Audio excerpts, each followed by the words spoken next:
News देख रहे हैं आप और मैं हूं आपके साथ हितेंद्र। 60 मिनट 60 खबरों में आप सभी का स्वागत है। बुलेटिन का आगाज करेंगे। कृषि कानून के मसले पर किसानों और सरकार के बीच बात बनती हुई दिखाई नहीं दे रही है। सरकार संशोधनों का हवाला देते हुए किसानों से आंदोलन को खत्म करने की अपील कर रही है और वहीं किसान अब कानून खत्म करने पर अड़ गए हैं। किसानों ने अब आंदोलन तेज करने की बात कही है और सड़कों के बाद रेल सेवा को जाम करने का भी अब ऐलान कर दिया गया है। दूसरी ओर सरकार ने एक्शन लेना शुरू कर दिया है। सिंगो बॉर्डर पर डटे कुछ किसानों पर केस दर्ज कर लिया गया है और अब किसानों का जो मसला है वो सुप्रीम कोर्ट तक पहुंच गया है। उधर हरियाणा में किसानों के टोल प्लाजा को घेरने के आह्वान पर फरीदाबाद पुलिस अलर्ट हो गई है। पुलिस ने यह कहा है कि आंदोलन की आड़ में कानून व्यवस्था बिगाड़ने वालों पर उसकी पैनी नजर जो है वो रखी जाएगी और किसानों के प्रदर्शन पर ड्रोन कैमरों से भी निगरानी रखी जाएगी। करीब 3500 पुलिसकर्मी तैनात किए जाएंगे।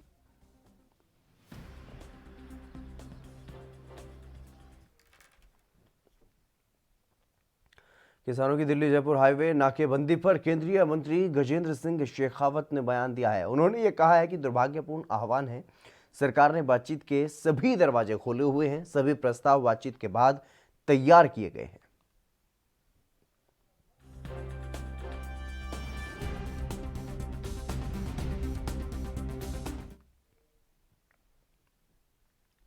शुक्रवार को एक बार फिर से कृषि मंत्री नरेंद्र सिंह तोमर ने प्रेस कॉन्फ्रेंस की है, जिसमें उन्होंने यह कहा है कि हम किसानों की समस्याओं पर विचार कर रहे हैं। कई बिंदुओं पर विचार किया जा रहा है। उन्होंने यह भी कहा है कि हमने किसानों से पूछा है कि एमएसपी को सुदृढ़ बनाने के लिए क्या करना चाहिए। इस पर किसानों ने कोई जवाब नहीं दिया, वो चुप हो गए। और केंद्रीय कृषि मंत्री ने यह भी कहा है कि हमने किसानों को जो सुझाव भेजे हैं उनमें एपीएमसी मंडी के बाहर प्राइवेट मंडियों के रजिस्ट्रेशन को लेकर के किसानों के डर को दूर किया गया है। राज्य सरकारों को यह अधिकार है कि वो प्राइवेट मंडियों में रजिस्ट्रेशन और टैक्स पर फैसला ले सकती हैं। हम एसडीएम कोर्ट की जगह न्यायिक कोर्ट के रास्ते भी खोलने पर विचार कर सकते हैं। तो किसानों को भी परेशानी हो रही है। सर्दी का सीजन है, कोविड का संकट है, किसान बड़ी रिस्क में पड़े हुए हैं और लीडर्स जो है उसमें बढ़कर जो नेतृत्व करना चाहिए और किसानों के हित की बातों को डिस्कस करना चाहिए, उसमें कहीं ना कहीं कोई गतिरोध शायद होगा जिसके कारण वह बात नहीं बढ़ पा रही है। लेकिन आंदोलन से जनता को भी परेशानी होती है और जनता दिल्ली की परेशान हो रही है। इसलिए जनता के हित में, किसानों के हित में उनको अपने आंदोलन को समाप्त करना चाहिए और वार्ता से, चर्चा से मुद्दों को हल करने का प्रयास करना चाहिए। सर, रेल रोकने का भी उन्होंने रोकेंगे। आपको लगता है सरकार के पास कोई प्रिकॉशनरी प्रिवेंटिव एक्शन है ताकि जनता को भी परेशानी ना हो और ये आंदोलन उस तरीके से डैमेज ना करे गवर्नमेंट प्रॉपर्टी को और रेल ना रुके? नहीं, मैं आशा करता हूँ कि किसान भाइयों ने अभी तक आंदोलन को अनुशासित बनाकर रखा है। लोकतंत्र में अपनी बात कहने का, आंदोलन करने का अधिकार सबको है, लेकिन कोई भी सार्वजनिक संपत्ति, सरकारी संपत्ति और जनता की परेशानी ये न हो, यह भी चिंता। वहीं बीजेपी नेता शाहनवाज हुसैन ने कृषि कानून को लेकर के ये कहा है कि किसानों को आंदोलन की बजाय इस बात का हल निकालना चाहिए। किसानों की बात सुनी जा रही है। कृषि कानून किसानों के हक में है। उन्होंने और क्या कुछ कहा है वो भी आपको सुनवाते हैं। बीच में कोई कम्युनिकेशन गैप नहीं है। जो बात करना चाहते हैं उनका पक्ष सुना जा रहा है। एक नहीं अनेक बार उनसे बातचीत की गई है और किसान भाइयों से हमदर्दी है। इसलिए सरकार चाहती है कि ये सारा विषय बातचीत से हल हो। लेकिन जो कांग्रेस के नेता और अन्य दल के नेता जो दुष्प्रचार कर रहे हैं, उस दुष्प्रचार का शिकार किसी को नहीं होना चाहिए। किसान भाइयों की हर बात को सरकार बातचीत के जरिए हल करना चाहती है और जो प्रपोजल हैं उनको भी बताया है, क्योंकि ये जो बिल है वो किसान के हित में है। लेकिन कुछ लोग गलत तरीके से किसान भाइयों को गुमराह कर रहे हैं। उनको अपनी सरकार है, बातचीत कर रही है। हरियाणा में किसानों के बॉर्डर सील चेतावनी को लेकर गुरुग्राम जिला प्रशासन ने 60 मजिस्ट्रेट तैनात किए हैं और जिले भर में अलग अलग चौक चौराहों से लेकर NH 48 पर भी पुलिस बल के साथ ड्यूटी मजिस्ट्रेट की तैनाती रहेगी। तकरीबन 2 से 2,500 पुलिसकर्मियों के हाथों में गुरुग्राम की सुरक्षा व्यवस्था की कमान जो है वो सौंपी गई है। भारत बंद के बाद किसान संगठनों और संस्थाओं ने दिल्ली से सटे तमाम बॉर्डर्स को सील करने की चेतावनी जारी की है और इसके मद्देनजर जिलाधीश अमित खत्री ने आदेश जारी किया है। विभिन्न इलाकों में 60 ड्यूटी मजिस्ट्रेट की तैनाती की जाएगी।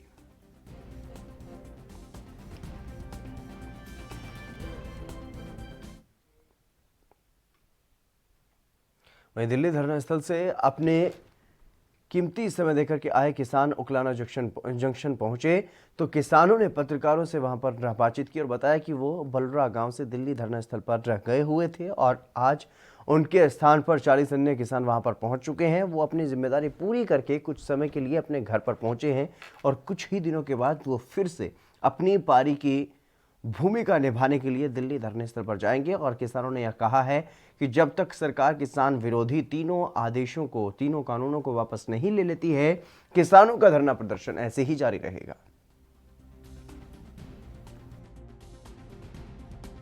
मेरा नाम बलजीत ਸਿੰਘ ਬੱਲਰਾ ਜੀ ਅਸੀਂ ਪੰਜਾਬ ਤੋਂ ਬਿਲੋਂਗ ਕਰਦੇ ਹਾਂ ਜੀ ਲਹਿਰਾ ਬਲਾਕ ਆ ਸੰਗਰੂਰ ਜ਼ਿਲ੍ਹਾ ਸਾਡਾ ਜੀ ਅਸੀਂ ਜਿਹੜਾ ਮੋਦੀ ਸਰਕਾਰ ਨੇ 3 ਆਰਡੀਨੈਂਸ ਪਾਸ ਕੀਤੇ ਨੇ ਬਿੱਲ ਜੀ। ਜਿਹੜੇ 3 ਨਹੀਂ ਰਹੇ ਜਾਣੀ ਕਿ 5 ਹੋ ਗਏ ਇਹ ਬਿੱਲ ਜੀ ਇਹਨਾਂ ਦੇ ਖਿਲਾਫ ਅਸੀਂ ਦਿੱਲੀ ਮੋਰਚਾ ਲਾਇਆ ਹੋਇਆ ਜੀ ਟਿਕਰੀ ਬਾਰਡਰ ਦੇ ਉੱਤੇ ਬੈਠੇ ਹਾਂ ਜੀ ਸਰ। ਅਸੀਂ 26 ਤਰੀਕ ਤੋਂ ਉਹਦੇ ਬਾਰਡਰ ਦੇ ਉੱਤੇ ਬੈਠੇ ਹਾਂ ਜੀ ਅਸੀਂ ਉਦੋਂ ਤੱਕ ਨਹੀਂ ਵਾਪਸ ਆਉਂਦੇ ਜਦੋਂ ਤੱਕ ਇਹ ਰੱਦ ਨਹੀਂ ਹੁੰਦੇ ਜੀ ਇਹ ਸਰਕਾਰ ਹੈ ਜਿਹੜੀ ਇਹ ਕਦੇ ਅਮੈਂਡਮੈਂਟ ਕਰਦੀ ਹੈ ਕਦੇ ਕਹਿੰਦੇ ਨੇ ਇਹ ਸੋਧ ਕਰ ਦਿੰਦੇ ਆ ਜੀ ਫਲਾਣਾ ਕਰ ਦਿੰਦੇ ਆ ਸਾਡੀ 5-6 ਮੀਟਿੰਗਾਂ ਯਾਨੀ ਕਿ ਪਹਿਲਾਂ ਵੀ ਮੰਤਰੀਆਂ ਨਾਲ ਬੈਠ ਗਈ ਹੁਣ ਮੀਟਿੰਗ ਸੀ ਜਿਹੜਾ ਗ੍ਰਹਿ ਮੰਤਰੀ ਨਾਲ ਬੈਠੇ ਸੀ ਉਸ ਦੇ ਵਿੱਚ ਵੀ ਕੁਝ ਕੱਢਣ ਪਾਉਣ ਨੂੰ ਨਹੀਂ ਮਿਲਿਆ ਹੈਗਾ ਜੀ ਇਸ ਕਰਕੇ ਅਸੀਂ ਨੇ ਜਿਹੜਾ ਹੁਣ ਆਪਣੇ ਸਾਰੇ ਆਗੂ ਜਥੇਬੰਦੀਆਂ ਦੇ ਆਗੂ ਉਹਨਾਂ ਨੇ ਫੈਸਲਾ ਕੀਤਾ ਵੀ 12 ਦਾ PLGA यानी पीपल्स लिबरेशन गोरिल्ला आर्मी के गठन को 20 साल पूरे हो गए हैं। माओवादियों ने दिसंबर 2002 को PLGA का गठन किया था। इसकी 20वीं वर्षगांठ पर माओवादियों के सेंट्रल मिलिट्री कमीशन का एक डॉक्यूमेंट सामने आया है जिसमें किसानों और CAA प्रदर्शनकारियों को हथियार उठाकर सरकार के खिलाफ लड़ने की अपील की गई है। इस डॉक्यूमेंट में किसान बिल का विरोध किया गया है और साथ ही उसे किसान विरोधी बताया गया है। यहाँ पर गौर करने वाली बात यह भी है कि नक्सलियों की नज़र इस फार्म बिल पर है। अक्टूबर से ही थी और तभी यह अपील जारी की गई थी। ये डॉक्यूमेंट 14 अक्टूबर को रिलीज़ किया गया था और PLGA के डॉक्यूमेंट में यह कहा गया है कि CAA प्रदर्शनकारियों को सरकार के खिलाफ गुरिल्ला युद्ध में शामिल होना चाहिए। माओवादी सेंट्रल मिलिट्री कमीशन ने किसानों से भी हथियार उठाने और सरकार से लड़ने की अपील की है।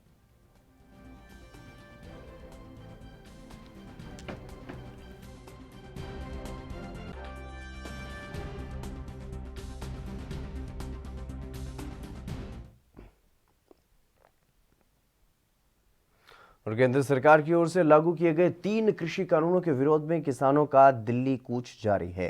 इसी कड़ी में पंजाब के तरनतारन से किसान मजदूर संघर्ष समिति जोन के शहीद पुहला सिंह के जत्थे के अध्यक्ष हरजिंदर सिंह के नेतृत्व में ट्रैक्टर ट्रॉलियां दिल्ली की ओर रवाना हुई हैं और इस मौके पर किसान मजदूर संघर्ष समिति के अध्यक्ष हरजिंदर सिंह ने यह कहा है कि मोदी सरकार की ओर से लागू किए गए किसान विरोधी कानूनों को निरस्त करने के बाद ही वो वापस लौटेंगे।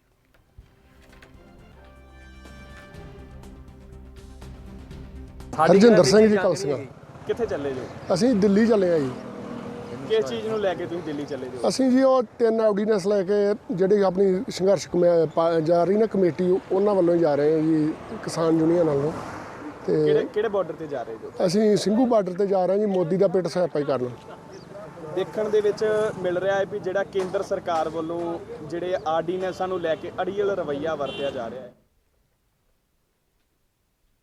वहीं केंद्र सरकार द्वारा जारी किए गए 3 कृषि कानूनों के खिलाफ 26 नवंबर से किसान दिल्ली से सटे बॉर्डर पर डटे हुए हैं, जिसके कारण घर परिवार के साथ साथ खेती को भी संभालने की जो जिम्मेदारी उन पर होती थी वो अब महिलाओं पर आ गई है, जिसे महिलाएं बखूबी निभा रही हैं और उनका कहना है कि हम कानून लागू नहीं होने देंगे और हमारा संघर्ष जारी रहेगा।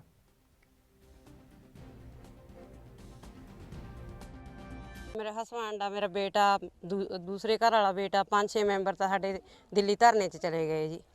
असी मर्दां दे काम च हत्थ बटाउने आ जी।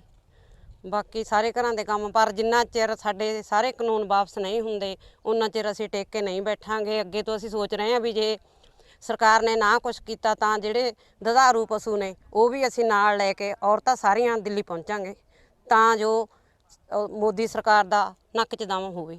ਜੋ 26 ਤਰੀਕ ਤੋਂ ਚੱਲ ਰਿਹਾ ਧਰਨਾ ਦਿੱਲੀ ਵਿੱਚ, ਉਸ ਵਿੱਚ ਮੇਰੇ ਪਾਪਾ, ਚਾਚਾ ਜੀ, ਬ੍ਰਦਰ ਸਾਰੇ ਸ਼ਾਮਿਲ ਹਨ। ਉਸ ਤੋਂ ਬਾਅਦ ਸਾਡੇ ਘਰ ਦੇ ਖੇਤਾਂ ਵਿੱਚ ਕੰਮ ਕਰਨ ਵਾਲਾ ਕੋਈ ਵੀ ਨਹੀਂ ਹੈ, ਜਿਸ ਕਰਕੇ ਅਸੀਂ ਉਹਨਾਂ ਦੇ ਘਰ ਦੇ ਕੰਮਾਂ ਵਿੱਚ ਕੰਮ ਕਰਦੇ ਹਾਂ ਤੇ ਖੇਤਾਂ ਵਿੱਚ ਵੀ ਸਾਰਾ ਅਸੀਂ ਆਪ ਜ਼ਿੰਮੇਵਾਰੀ ਸਮਝ ਕੇ ਖੇਤਾਂ ਵਿੱਚ ਸਾਰਾ ਮਿਰਚਾਂ ਦੀ ਸਾਂਭ ਸੰਭਾਲ ਕਰ ਰਹੇ ਹਾਂ, ਕੱਖ ਵੱਢ ਰਹੇ ਹਾਂ, ਪਸ਼ੂਆਂ ਦੀ ਸਾਂਭ ਸੰਭਾਲ ਦੇਖ ਰੇਖ ਕਰ ਰਹੇ ਹਾਂ। ਸਾਡੀ ਮੋਦੀ ਸਰਕਾਰ ਨੂੰ ਇਹ ਬੇਨਤੀ ਆ ਕਿ ਇਹ ਕਾਲੇ ਕਾਨੂੰਨ ਵਾਪਸ ਲਏ ਜਾਣ ਤਾਂ ਕਿ ਜੋ ਔਰਤਾਂ ਨੂੰ ਘਰਾਂ ਵਿੱਚ ਤਕਲੀਫ ਹੋ ਰਹੀ ਹੈ ਕੰਮਾਂ ਲਈ, ਤਾਂ ਕਿ ਸਾਡੇ ਪਾਪਾ ਹੁਣ किसान कानूनों के विरोध में किसान लगातार प्रदर्शन कर रहे हैं। सत्ता पक्ष को छोड़कर के देश की अलग अलग राजनीतिक पार्टियां भी किसानों के साथ खड़े होने का दावा कर रही हैं। वहीं यूपी के हापुड़ में समाजवादी पार्टी के कार्यकर्ताओं ने किसानों के समर्थन में रैली निकाली है, लेकिन रैली को पुलिस ने रोका तो पुलिस कार्रवाई का प्रदर्शनकारियों ने विरोध किया और इस दौरान पुलिस से उनकी नोकझोंक भी हुई है।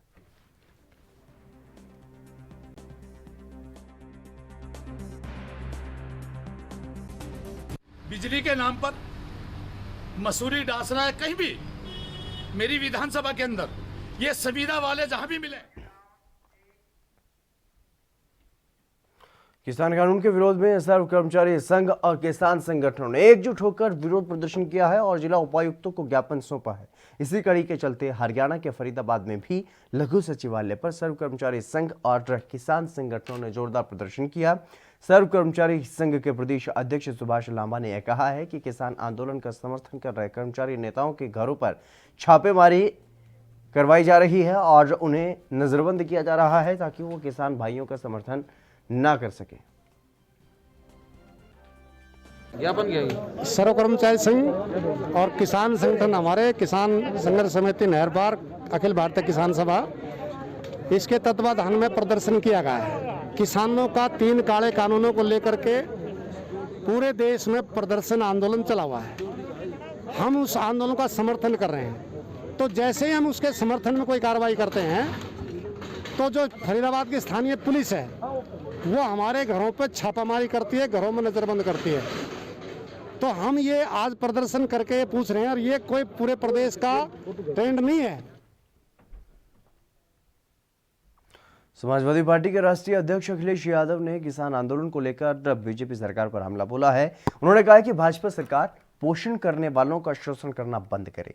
सपा मुखिया अखिलेश यादव ने ट्विटर के माध्यम से यह कहा है कि सड़कों पर ठिठुरते आंदोलनकारियों की जायज मांगों को लेकर भाजपा सरकार हृदयहीन रवैया अपनाकर किसानों की घोर उपेक्षा कर रही है। इस पर जो वैश्विक प्रतिक्रियाएं सामने आ रही हैं उससे दुनिया भर में भारत की लोकतांत्रिक छवि को गहरी ठेस पहुंची है। बीजेपी सरकार पोषण करने वालों का शोषण करना बंद करे।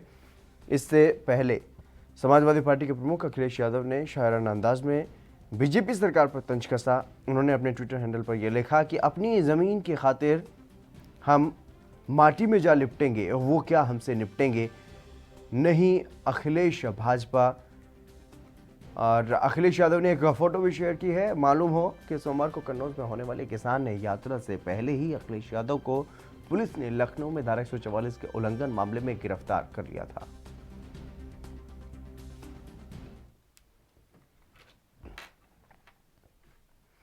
पश्चिम बंगाल में विधानसभा चुनाव से पहले बड़ी राजनीतिक तकरार और कानून व्यवस्था पर उठ रहे सवालों के बीच राज्यपाल जगदीप धनखड़ ने प्रेस कॉन्फ्रेंस की है। राज्यपाल ने राज्य की कानून व्यवस्था पर चिंता व्यक्त की है और ये कहा है कि बंगाल में विपक्ष के लिए कोई जगह नहीं बची है। बंगाल के राज्यपाल ने सीएम से यह सवाल किया है कि राज्य में कौन बाहरी है, उनका इससे क्या मतलब है, क्या भारतीय नागरिक भी बाहरी हैं। ममता को इस तरह बयान नहीं देने चाहिए। उन्होंने ये भी कहा है कि मुख्यमंत्री को आग से नहीं खेलना चाहिए, मुख्यमंत्री को संविधान का पालन करना चाहिए। बंगाल गवर्नर ने यह भी कहा है कि संविधान की आत्मा का ध्यान रखें, भारत एक है, उसका नागरिक है और अगर आप इस रास्ते से भटकती हैं तब मेरे दायित्व की शुरुआत होती है। बंगाल के राज्यपाल ने यह भी कहा है कि कल की घटना को लेकर मैंने राज्य के डीजीपी चीफ सेक्रेटरी को तलब किया। कल चीफ सेक्रेटरी ने मुझे संदेश भेजा था कि उन्होंने राजनीतिक दौरे को लेकर के डीजीपी को अलर्ट किया है।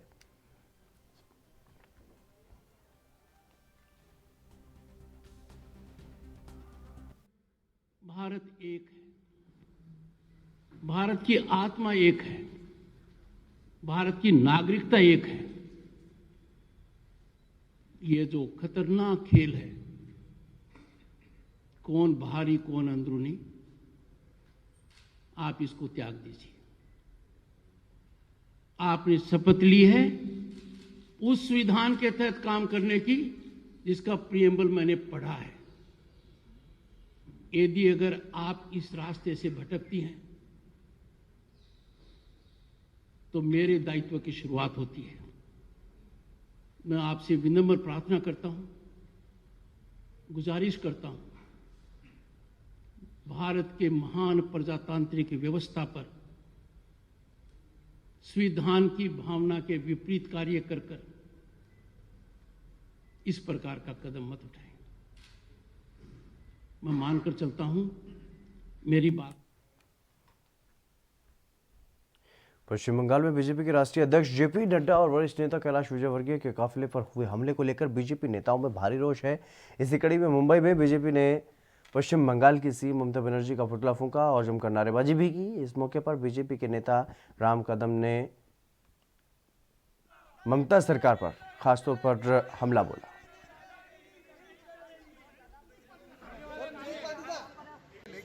महामहिम राज्यपाल जिसे मिलेंगे और समूचा देश क्रोधित है, बंगाल सिटीजन ऑफ इंडिया के बंगाली भाई क्रोधित है। महामहिम राज्यपाल जिसे हम निवेदन करेंगे कि वे इन सबकी आवाज राष्ट्रपति जी तक पहुंचाएं और बंगाल में लोकतंत्र की रक्षा करने के लिए वहां पर ये इस बात को लेकर के न्याय की गुहार। चलिए फिलहाल यहाँ पर रुकेंगे, एक छोटे से ब्रेक के लिए, जल्द हाजिर होंगे।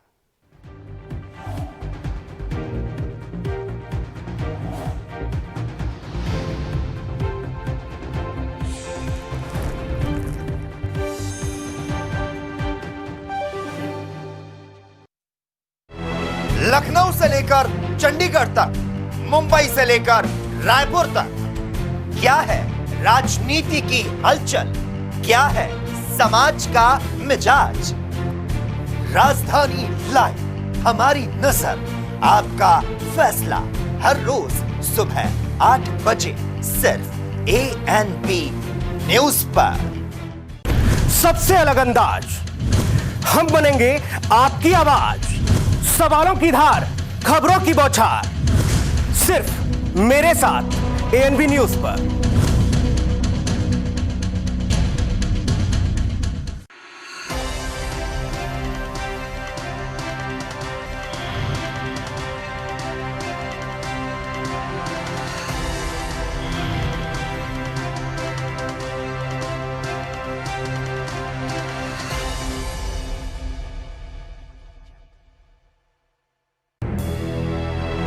लखनऊ से लेकर चंडीगढ़ तक, मुंबई से लेकर रायपुर तक, क्या है राजनीति की हलचल, क्या है समाज का मिजाज। राजधानी लाइव, हमारी नजर, आपका फैसला, हर रोज सुबह 8 बजे सिर्फ ANP न्यूज पर।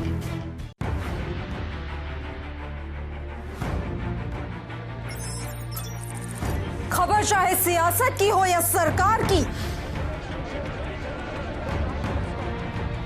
खबर चाहे भ्रष्टाचार की हो या गुनहगार की, दिन भर में क्या रहा देश जगत का हाल, किस मुद्दे ने बनाई किसकी सरकार, रखते हैं हम सब पर नजर, पहुंचाते हैं हम हर खबर। हम हैं ANP न्यूज।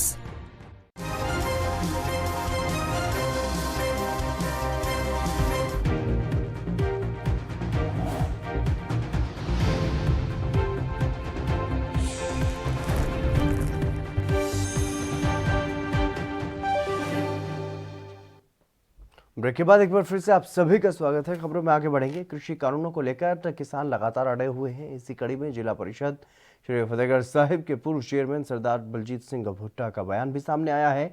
उन्होंने केंद्र सरकार से कृषि विरोधी कानूनों को लेकर के लोगों से बात करने की मांग की है और वहीं इस मौके पर उन्होंने ये भी कहा है कि दीनदयाल उपाध्याय पंचायत सशक्तिकरण पुरस्कार भारत सरकार की ओर से उन्हें अच्छी सेवाओं के लिए दिया गया था, लेकिन केंद्र सरकार की किसान विरोधी नीतियों को देखते हुए हमने सभी पुरस्कार वापस कर दिए हैं।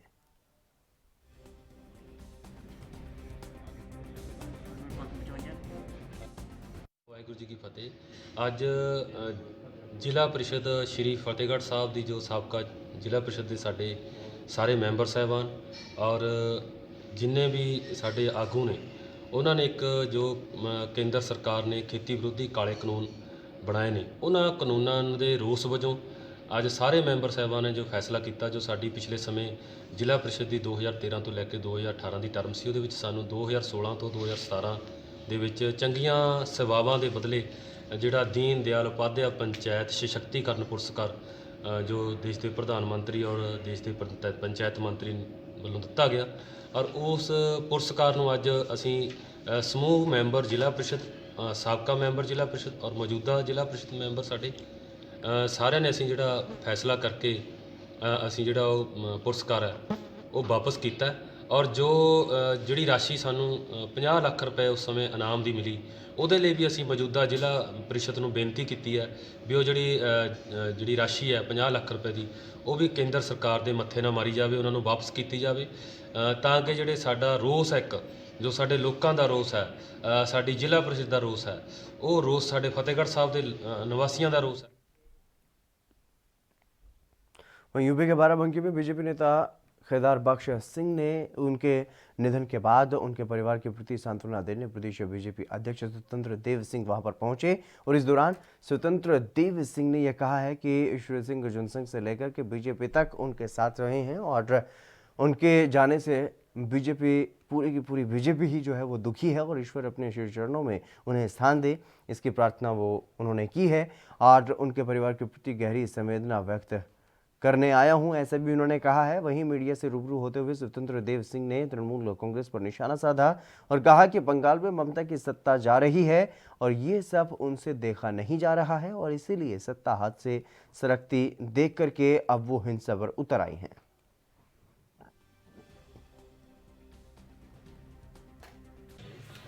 देखिए, भारतीय जनता पार्टी संगठन आधारित पार्टी है। अपने संगठन के आधार पर हम चुनाव लड़ेंगे आगे और कार्यकर्ताओं के बदौलत चुनाव लड़ेंगे। इसलिए हम लोग कोई आवे किसी से समझौता कोई हमें इसकी चिंता नहीं करना है। संगठन की काम जाना है वो जाना, उनका काम जाना है, लेकिन हम संगठन के कार्यकर्ताओं के आधार पर रहें और संगठन आधारित पार्टी है। सरकार जो वहाँ की सरकार है,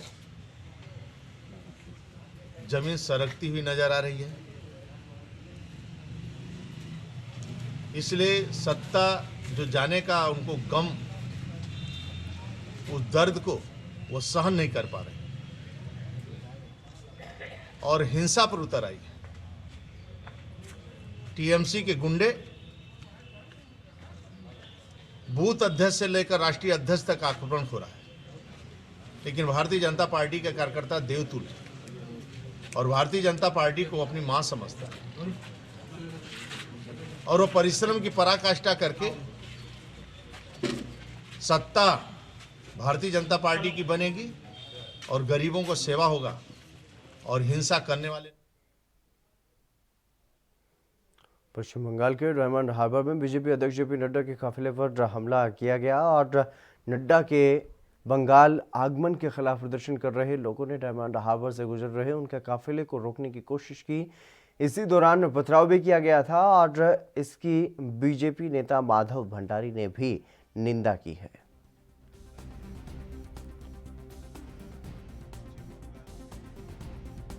बंगाल के अधिकृत दौरे पर गए हुए हमारे राष्ट्रीय अध्यक्ष जेपी नड्डा जी के काफिले पर हमला किया गया और उसमें हमारे एक नेता कैलाश जी विजयवर्गीय को चोट आई है और भी कुछ पदाधिकारी नेताओं को चोट आई है, कार्यकर्ताओं को चोट आई है।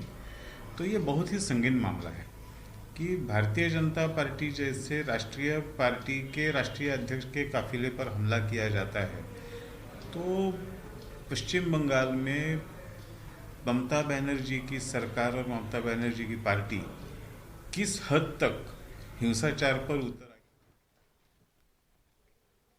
बीजेपी के वरिष्ठ नेता और नाहन से विधायक डॉक्टर राजीव बिंदल ने बंगाल में भाजपा के राष्ट्रीय अध्यक्ष जगत प्रकाश नड्डा के काफिले पर हुए हमले की कड़े शब्दों में निंदा की है। नाहन में मीडिया से बातचीत करते हुए डॉक्टर राजीव बिंदल ने यह कहा है कि ममता पार्टी द्वारा यह हमला किया जाना कायराना हरकत है और सीधे तौर पर लोकतंत्र की हत्या भी है। उन्होंने ये भी कहा है कि बंगाल आज सबसे पिछड़ा हुआ राज्य है, जिसका मुख्य कारण यहाँ बंगाल सरकार द्वारा हत्या की राजनीति करना है।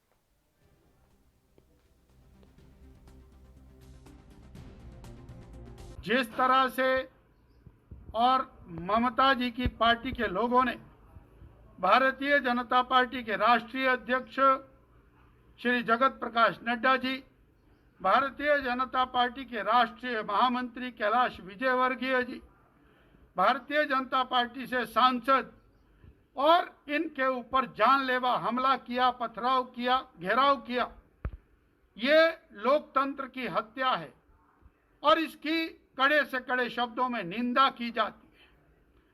बंगाल जिस तरह से विकास के मामले के अंदर देश में सबसे लास्ट पायदान पर पहुंचा है, उसके लिए ये हत्या की राजनीति जिम्मेवार है। पिछले 25-30 साल से लगातार राजनीति का अपहरण हो रहा है, राजनीति का और शोषण हो रहा है, राजनीति का पूरी तरह से, और वहां पर गुंडाकरण हुआ है। श्री जगत प्रकाश नड्डा जी के ऊपर किया गया हमला वास्तव में दीदी की पार्टी के लिए। वहीं पंचायत चुनाव में मिली हार के बाद राजस्थान में अशोक गहलोत सरकार के सामने संकट खड़ा हो गया है। भारतीय ट्राइबल पार्टी यानी कि बीटीपी ने राजस्थान की कांग्रेस सरकार से समर्थन अपना वापस ले लिया है। बीटीपी के 2 विधायक लगातार गहलोत सरकार को समर्थन दे रहे थे और इस साल की शुरुआत में जब विधानसभा में गहलोत सरकार ने अपना बहुमत साबित किया था, तब दोनों विधायकों ने अशोक गहलोत का समर्थन किया था। बता दें कि बीटीपी के दोनों विधायकों राजकुमार रोत और राम प्रसाद ने पार्टी अध्यक्ष और गुजरात के विधायक महेश वसावा से समर्थन वापस लेने की बात कही थी, जिस पर अमल करते हुए उन्होंने अपना निर्णय ले लिया है। पायलट के बगावत ही नहीं बल्कि राज्यसभा चुनाव के दौरान भी कांग्रेस प्रत्याशी केसरी वेणुगोपाल और नीरज डांगी के पक्ष में मतदान किया था इन लोगों ने, और लेकिन जिला परिषद का चुनाव कांग्रेस ने नाता तोड़ लिया इस चुनाव में और इसी के लिए उन्हें मजबूर होना पड़ा।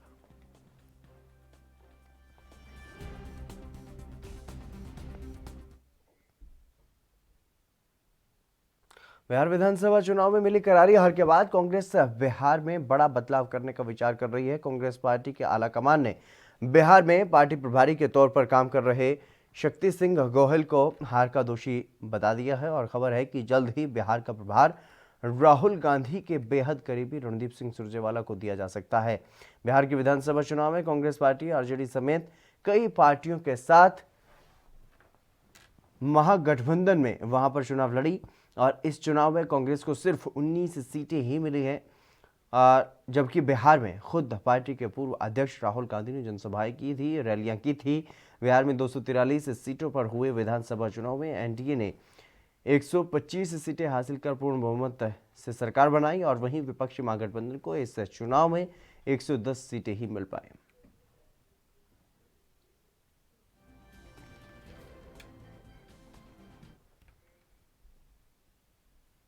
चलिए फिलहाल रुकेंगे एक छोटे से ब्रेक के लिए, जल्द हाजिर होंगे।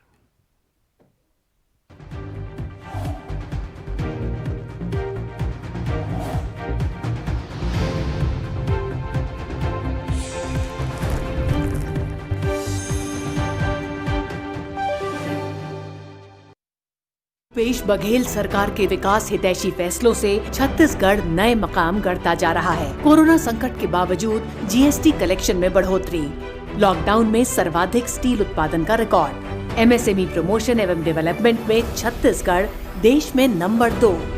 छत्तीसगढ़ में 464 से ज्यादा स्टार्टअप्स को मिली मान्यता। छत्तीसगढ़ को best emerging startup ecosystem state घोषित किया गया। छत्तीसगढ़ की नई औद्योगिक नीति बनाते वक्त ही हमारा लक्ष्य स्पष्ट था कि हमें कोर सेक्टर उद्योगों के साथ साथ कृषि आधारित उद्योगों और वैश्विक तकनीकी आधारित उद्योगों की भी स्थापना और विकास करना है। स्पंज आयरन एवं स्टील सेक्टर के उद्योगों के लिए विशेष पैकेज घोषित। कोर सेक्टर उद्योगों को पूरे राज्य में विद्युत शुल्क छूट। छत्तीसगढ़ राज्य खाद्य प्रसंस्करण मिशन की अवधि 31 अक्टूबर 2024 तक बढ़ाई गई। भूजल के औद्योगिक उपयोग के लिए निर्धारित जल दरों में कमी। एमएसएमई को स्थायी पूंजी निवेश अनुदान की सुविधा। उद्योगों के लिए 15 दिन में भूमि का डायवर्जन। किसानों को स्थानीय स्तर पर ही समुचित मूल्य दिलवाने के लिए धान और गन्ने पर आधारित जैव ईंधन बायो इथेनॉल के उत्पादन को उच्च प्राथमिकता श्रेणी में शामिल किया गया। 2 साल के भीतर भूपेश बघेल सरकार के नेतृत्व में छत्तीसगढ़ ने जिस तरह संभावनाओं के द्वार खोले हैं, वो पूरे देश को राह दिखा रहा है।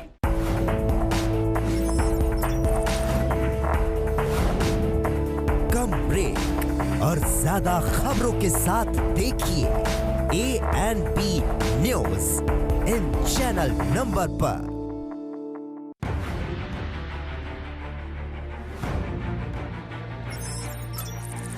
खबर चाहे सियासत की हो या सरकार की, खबर चाहे भ्रष्टाचार की हो या गुनहगार की, दिन भर में क्या रहा देश जगत का हाल, किस मुद्दे ने बनाई किसकी सरकार, रखते हैं हम सब पर नजर, पहुंचाते हैं हम हर खबर। हम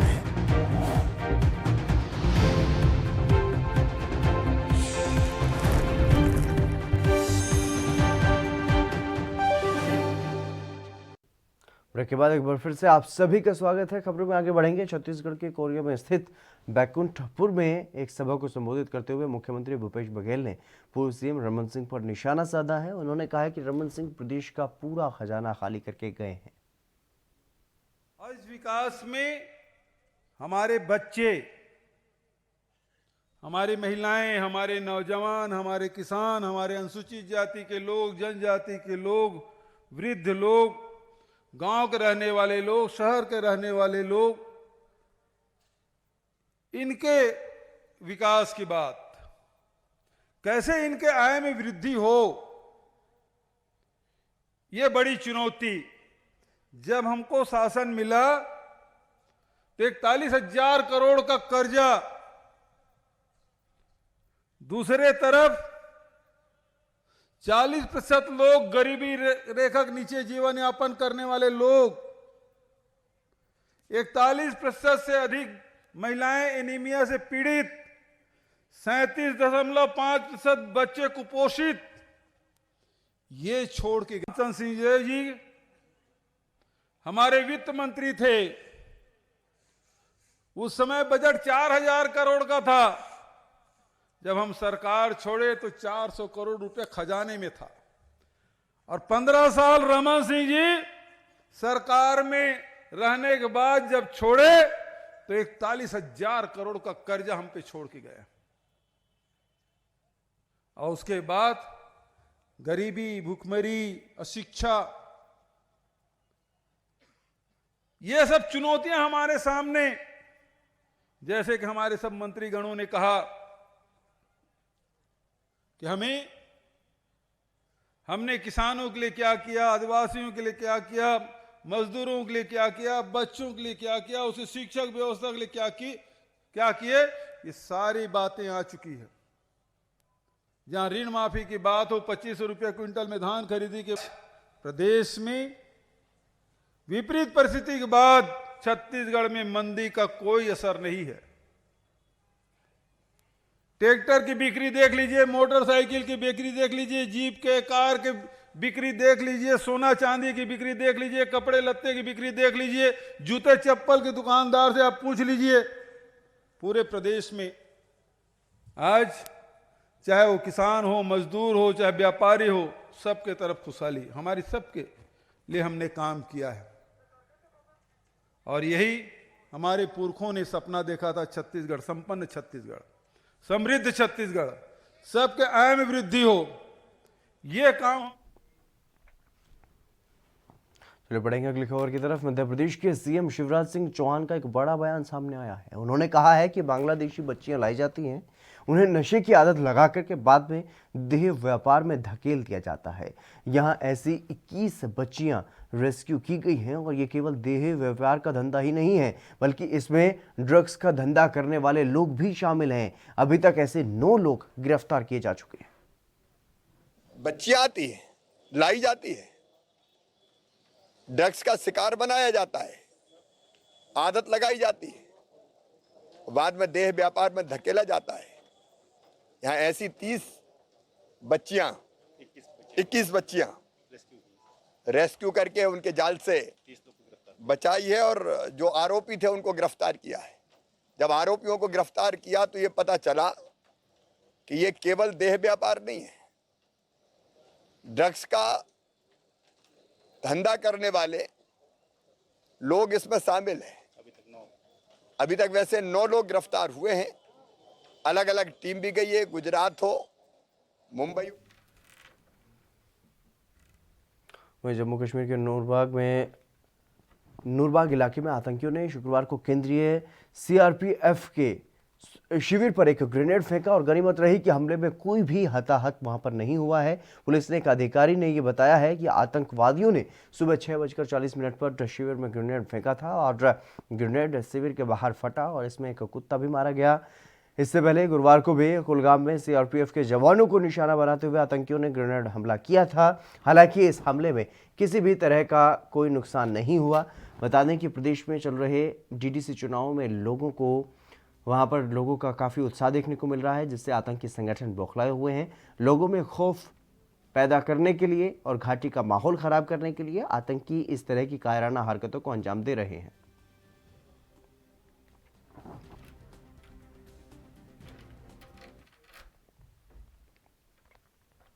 भारतीय जनता पार्टी की नेता विजय शांति ने तेलंगाना के मुख्यमंत्री के चंद्रशेखर राव को खुद से बेहतर एक्टर करार दिया है। उन्होंने ये कहा है कि केसीआर को तेलंगाना में उनसे ज़्यादा ताकतवर नेता का रहना पसंद नहीं है। उन्होंने यह कहा है कि उन्हें केसीआर की तरह बातें बदलना या मुकरना नहीं आता। उन्होंने क्योंकि केसीआर वही व्यक्ति हैं जिन्होंने पृथक तेलंगाना बनने पर टीआरएस का कांग्रेस में विलय करने का वादा करके बाद में वो मुकर गए। तेलंगाना आंदोलन के दौरान कई लोगों की मौत हुई है और केसीआर आज उन्हीं की लाशों पर बैठकर शासन चला रहे हैं। उन्होंने ये भी कहा कि तेलंगाना राज्य बनने के बाद राज्य में किसी दूसरी पार्टी को मौका न मिले, इसी उद्देश्य से केसीआर ने उन्हें टारगेट किया। और विजय शांति ने यह भी कहा है कि केसीआर ने कभी भी तेलंगाना के लोगों से प्यार नहीं किया है और उन्हें केवल पैसे से प्यार है, परंतु उन्हें यह कभी नहीं भूलना चाहिए कि हर वक्त झूठ से धोखा नहीं दे सकते। तेलंगाना के लोगों में भी बदलाव आ रहा है। दुबाका उपचुनाव और जीएचएमसी चुनाव के नतीजे इसके सबूत भी हैं। उन्होंने ये भी कहा कि अगले विधानसभा चुनाव में तेलंगाना में बीजेपी की सरकार बनना तय है।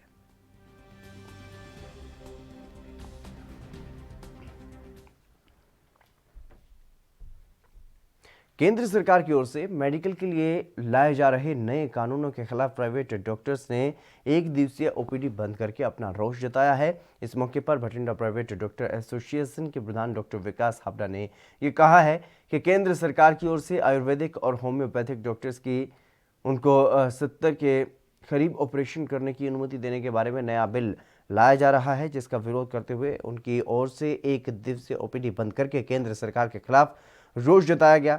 और इस मौके पर उन्होंने ये भी कहा है कि आयुर्वेदिक और होम्योपैथिक डॉक्टर्स कैसे किसी का ऑपरेशन कर सकते हैं और ना ही सरकार की ओर से ये साफ किया जा रहा है कि वो कौन सी दवाई का इस्तेमाल करेंगे।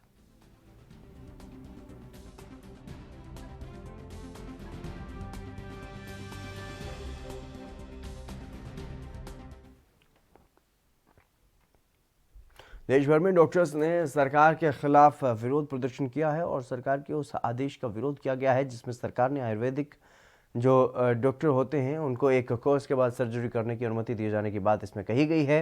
मुरादाबाद में इंडियन मेडिकल एसोसिएशन से जुड़े सभी एलोपैथिक चिकित्सकों ने प्रदर्शन किया है और प्रधानमंत्री नरेंद्र मोदी के नाम एक ज्ञापन एडीएम को सौंपा है और सरकार के आदेश को मिक्सोपैथी बताया है।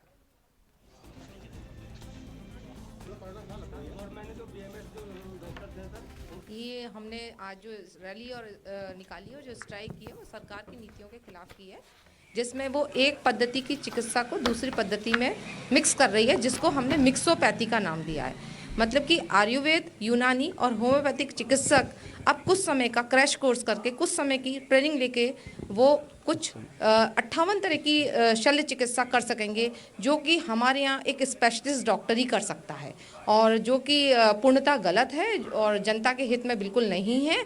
इसीलिए हमने ये जो है आज स्ट्राइक की है।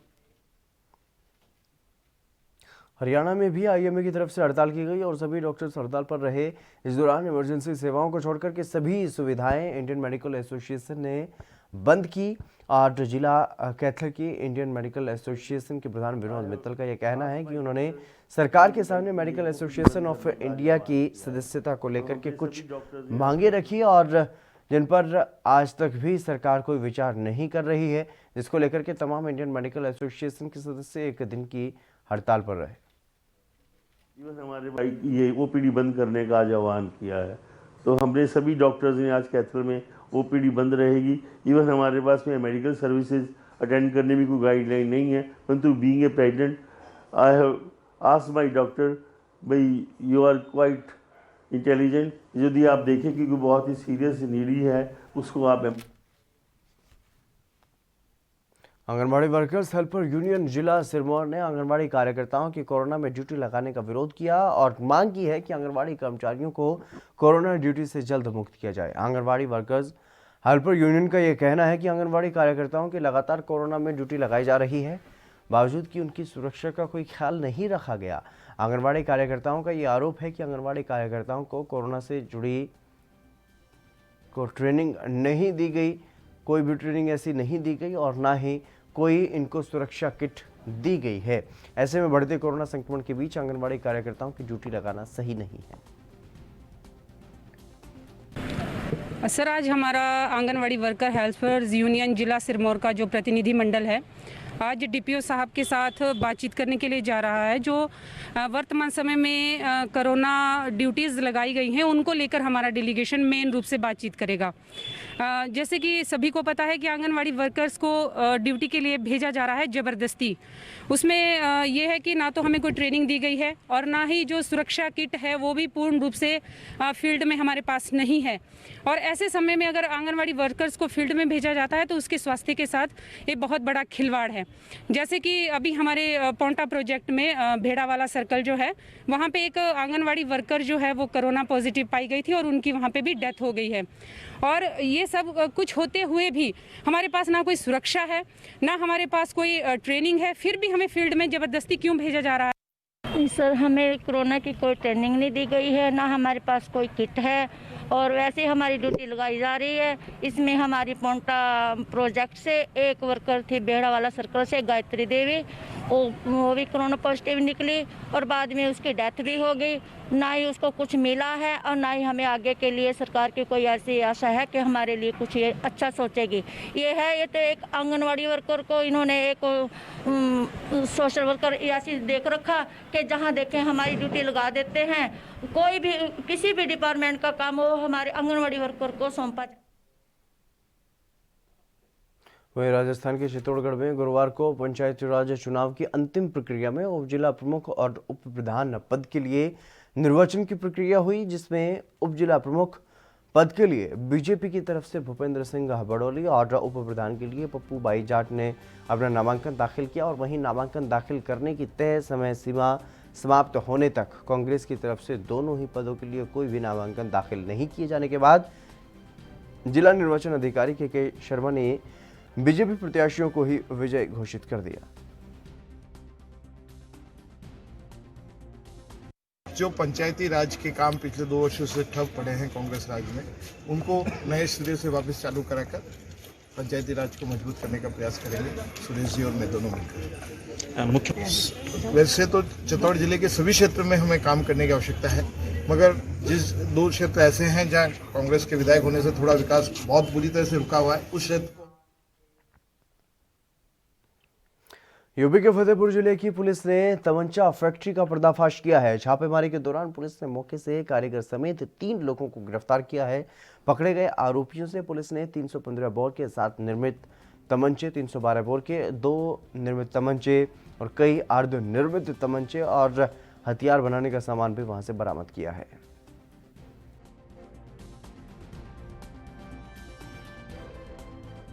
थानाध्यक्ष ललौली संदीप तिवारी एवं उनकी टीम ने एक तमंचा बनाने की फैक्ट्री पकड़ी है। इसमें 8 अदद तमंचे निर्मित एवं 2 अदद अर्धनिर्मित तमंचे बरामद हुए हैं। साथ में असला बनाने के ढेर सारे उपकरण लगभग 1 बोरी बरामद हुआ है।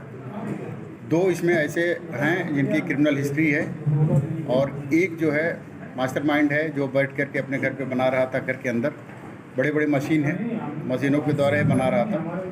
वो तीनों को आज जेल भेजा जा रहा है। पुलिस अधीक्षक फतेहपुर के द्वारा 5,000 रुपये का इनाम पुलिस टीम को देने की घोषणा की गई है। क्या इनकी तैयारी की असला है? यूपी के झांसी में पुलिस टीम पर ही हमले का मामला सामने आया है, जहां रिटायर्ड फौजी ने डायल 112 पर ताबड़तोड़ गोलियां चलाई। गोलियां गाड़ी में लगी हैं, जिससे पुलिसकर्मी बाल बाल बच गए।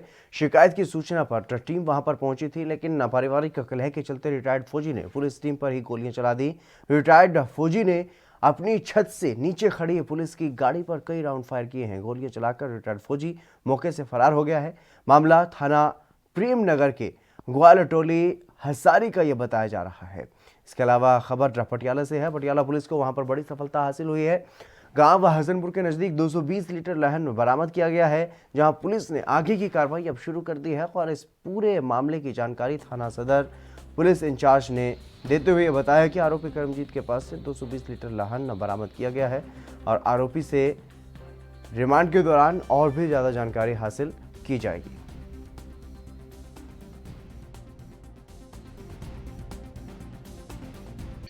FIR नंबर 244 थाना सदर पटियाला विखे दर्ज करके दोषी करमजीत सिंह जिहड़ा कर्मा हसैनपुर पिंड दा ਉਹਦੇ ਕੋਲੋਂ 220 ਲੀਟਰ ਜਿਹੜੀ ਲਾਹਣਾ ਬਰਾਮਦ ਕੀਤੀ ਗਈ। ਕੀ ਇਹ दारू ਬਣਾਉਂਦਾ ਸੀ ਭਾਜੀ? ਕਿੰਨੇ ਸਾਲ ਤੋਂ ਇਹਦੇ ਮਾਮਲੇ ਪਹਿਲੇ ਵੀ ਦਰਜ ਹੈ ਇਹਦੇ ਖਿਲਾਫ? ਇਹ ਜਾਂਚ ਜਾਰੀ ਹੈ ਜੀ, ਤੁਹਾਨੂੰ ਦੱਸਾਂਗੇ ਇਹਦੇ ਬਾਰੇ। ਤੋਂ ਇਹਦੀ ਅਸੀਂ ਰਿਮਾਂਡ ਹਾਸਲ ਕਰਕੇ ਅੱਗੇ ਪੁੱਛ ਕੇ ਸ਼ਾਮ ਚ ਲਿਆਵਾਂਗੇ ਕੋਰਟ ਪੇਸ਼। राजस्थान के चित्तौड़गढ़ में वैवाहिक समारोह में कोरोना वायरस के जो नियम है उनकी पालना नहीं करने पर नगर परिषद आयुक्त ने जुर्माना लगाया है। दरअसल कोरोना नियमों की पालना न होने पर 25,000 रुपये का जुर्माना लगाया गया है। और जानकारी के मुताबिक गांधीनगर क्षेत्र में शिवम गार्डन में एक शादी समारोह चल रहा था, जहां पर निर्धारित से ज़्यादा लोग पहुंचे हुए थे और मौके पर नगर परिषद आयुक्त रिंकल गुप्ता के नेतृत्व में अधिकारी वहां पर पहुंचे, जिन्होंने नियमों की अवहेलना होते देख भारी जुर्माना लगा दिया।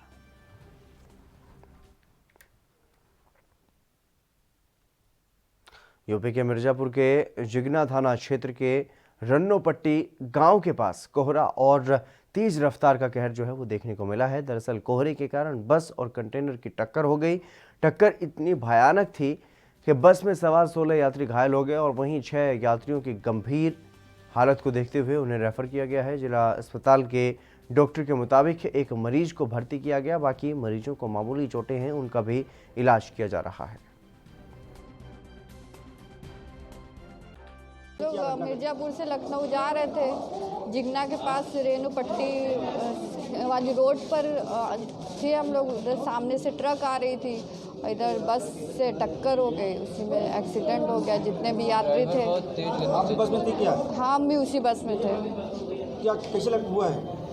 ट्रक से हुआ है, टक्कर लगी थी। जो बस में बची थी आपके उसकी स्पीड?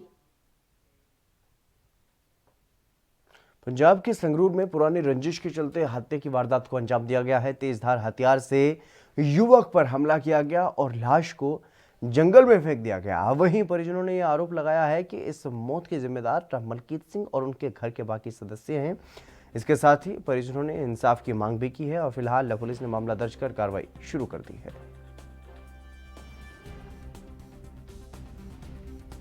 चल रहे वीर जी, इन 2 महीने हो गए परचा होए नूं, हजे तक भी ये भी सानूं धमकियां भी दिंदा सीगा ਮਾਰਨ ਦੀਆਂ ਵੀ ਤੇਰੇ ਭਾਈਆਂ ਨੂੰ ਖਤਮ ਕਰ ਦੂੰ, ਤੇਰੇ ਭਾਂਜਿਆਂ ਨੂੰ ਖਤਮ ਕਰ ਦੂੰਗਾ। ਵੀ ਜੀ ਮੇਰੇ ਨਾਲ ਹੀ 24 ਤਰੀਕ ਦੀ ਸਾਡੀ ਇਹਨੇ ਇਨਕੁਆਰੀ ਦੀ ਐਪਲੀਕੇਸ਼ਨ ਲਾਈ ਹੋਈ ਹੈਗੀ। ਉੱਥੇ ਸਾਡੀ ਪੇਸ਼ੀ ਸੀ, ਮੇਰੇ ਨਾਲ ਮੇਰੇ ਦੋਨੇ ਭਰਾ ਸੀਗੇ ਤੇ ਇੱਕ ਮੇਰਾ ਭਾਂਜਾ ਅਮਨਦੀਪ ਸਿੰਘ ਮੇਰੇ ਨਾਲ ਸੀਗਾ ਪੇਸ਼ੀ ਤੇ। ਉੱਥੇ ਐਸਪੀਡੀ ਦੇ ਮੇਰੀ ਪੇਸ਼ੀ ਸੀਗੀ, ਉਹਨਾਂ ਨੇ ਬੁਲਾਇਆ ਸੀ ਸਾਨੂੰ ਵੀ ਸਾਰੇ सबूत ਤੇ गवाह लेके आओ। वहीं हरियाणा के फतेहाबाद में पुलिस को बड़ी कामयाबी मिली है, जहां पर प्रॉपर्टी डीलर सुखदेव सिंह की हत्या के मामले में पुलिस ने 2 आरोपियों को गिरफ्तार कर लिया है। सुखदेव सिंह की हत्या ऑनलाइन सट्टे के पैसे के लेन देन के चलते की गई थी और इसके बाद सुखदेव सिंह के ही दोस्त रोहित ने सुखदेव सिंह के शव को हुड्डा सेक्टर के खेतों में फेंक दिया था। शव को ठिकाने लगाने में रोहित के दोस्त ने भी उसका साथ दिया था। बताया जा रहा है कि रोहित और सुखदेव दोनों एक साथ ऑनलाइन सट्टे का काम करते थे और मृतक सुखदेव सिंह ने आरोपी रोहित से 1.5 लाख रुपए लेने थे। जब सुखदेव सिंह रोहित की दुकान पर पैसे लेने गया तो रोहित ने सुखदेव सिंह की तेजधार हथियार से हत्या कर दी थी। फिलहाल पुलिस ने मामला दर्ज कर लिया है और आगे की कार्रवाई में जुट गई है।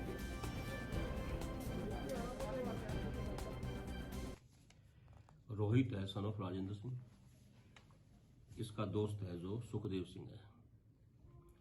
ये इकट्ठे एक वेबसाइट के ऊपर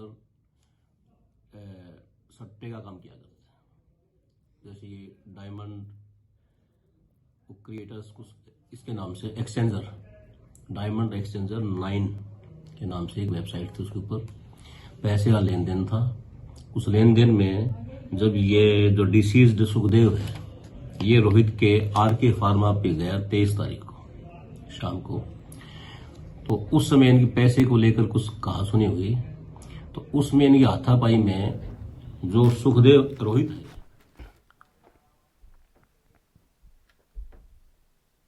पंजाब के श्री मुक्तसर साहिब में 22 अक्टूबर की शाम को गांव अलोख में मुक्तसर के वासी रणजीत सिंह की हत्या का मामला सामने आया था। जानकारी के मुताबिक कुछ लोगों की तरफ से गोलियां चलाई गई थी और इस कत्ल मामले में गैंगस्टर लॉरेंस बिश्नोई ग्रुप के शार्प शूटर संपत नेहरा वासी राजगढ़ चूरा को मलोट पुलिस होशियारपुर जेल से प्रोटेक्शन वारंट पर लेकर के पहुंची और आरोपियों की हिरासत में लेकर के पूछताछ जो है वो की जा रही है।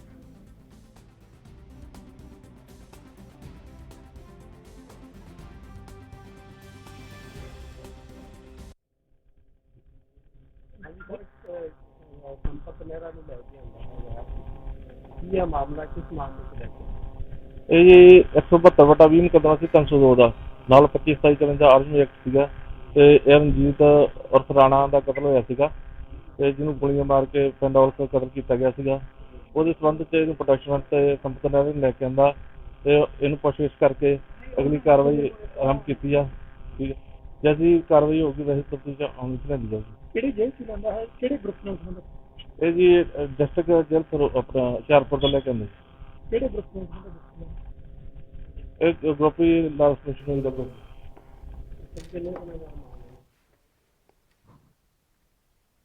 शिक्षा विभाग की करतूतें पिछले कुछ दिनों से सबके सामने आ चुकी हैं और साल 2017-18 के उन्नाव में हुए 9.97 करोड़ के घोटाले का खुलासा एनबी न्यूज़ पहले ही कर चुका है और शासन की EOW ने भी ये माना है कि जिले के डीएम और शिक्षा विभाग के अधिकारियों ने मिलकर के करीब 10 करोड़ रुपए डकारे हैं। लेकिन अब एनबी न्यूज़ इसी कंपोजिट ग्रांट में हुए 4.99 करोड़ रुपए के दूसरे घोटाले का भी खुलासा करने जा रहा है। अंतर बस इतना है कि पहले घोटाले में पूर्व डीएम भी शामिल थे, जबकि दूसरे घोटाले को जिले के 14 खंड शिक्षा अधिकारियों ने मिलकर के अंजाम दिया है। कार्रवाई की जाती है, मतलब ये दबाव बनाया जाता है क्योंकि ये कंपोजिट ग्रांट का जो सेकंड पार्ट है इसमें लगभग 4.5 से 5 करोड़ का घोटाला है। तो मैडम आप लोगों के ऊपर इसको लेकर के दबाव बनाया जाता है। मतलब ये किट जो प्रबंध समिति को खरीदनी थी या आप लोगों ने वहाँ से दी गई किट ली गई थी। इसमें एक पुस्तकालय और खेलकूद किट है। ये कैसे आपने व्यवस्था की थी, कैसे ली थी, किसने कहाँ से मिली थी ये आपको?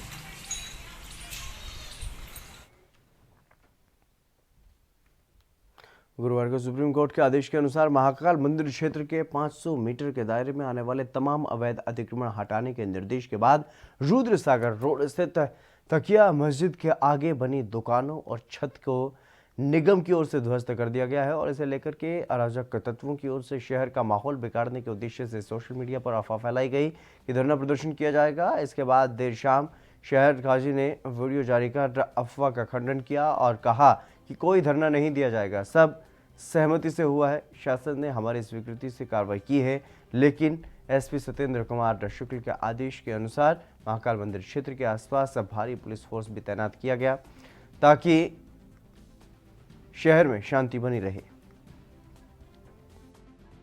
क्या पूरा मामला? पृथक से कोई धारा 144 नहीं लगाई गई है। पूर्व से ही चूंकि कोविड के संदर्भ में जो गाइडलाइन है उसमें यह है कि कहीं भी कोई भीड़ एकत्रित ना होने पाए और किसी भी पूर्व अनुमति के बिना कोई कार्यक्रम आयोजित न की जाए। कतिपय सोशल मीडिया में इस तरह की बात सामने आई थी कि कुछ लोग इसमें उस क्षेत्र में एकत्र होकर कुछ धरना प्रदर्शन कर सकते हैं। उसी के लिए एहतियातन ये बल लगाया गया है कोविड गाइडलाइन।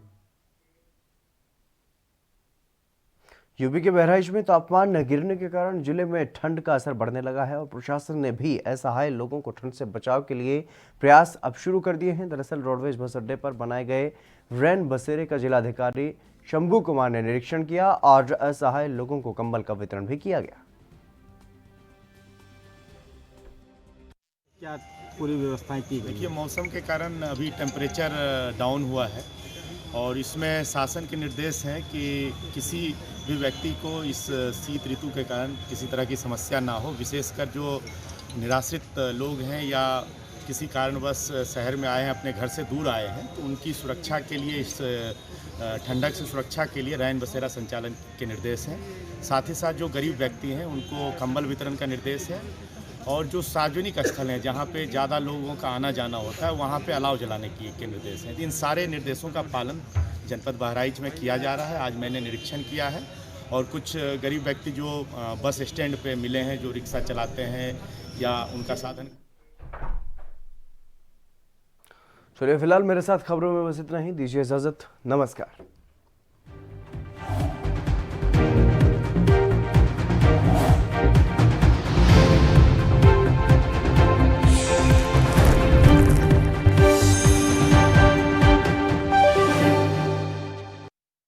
हम बनेंगे आपकी आवाज, सवालों की धार, खबरों की बौछार, सिर्फ मेरे साथ एएनबी न्यूज पर।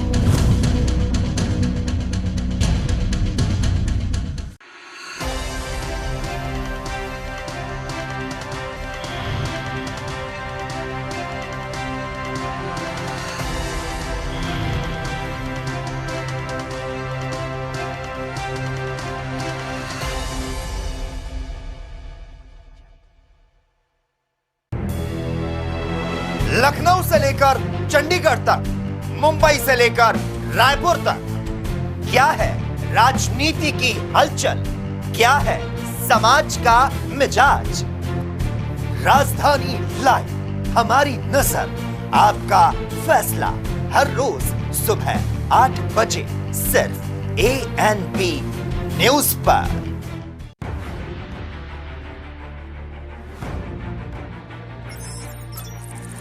खबर चाहे सियासत की हो या सरकार की,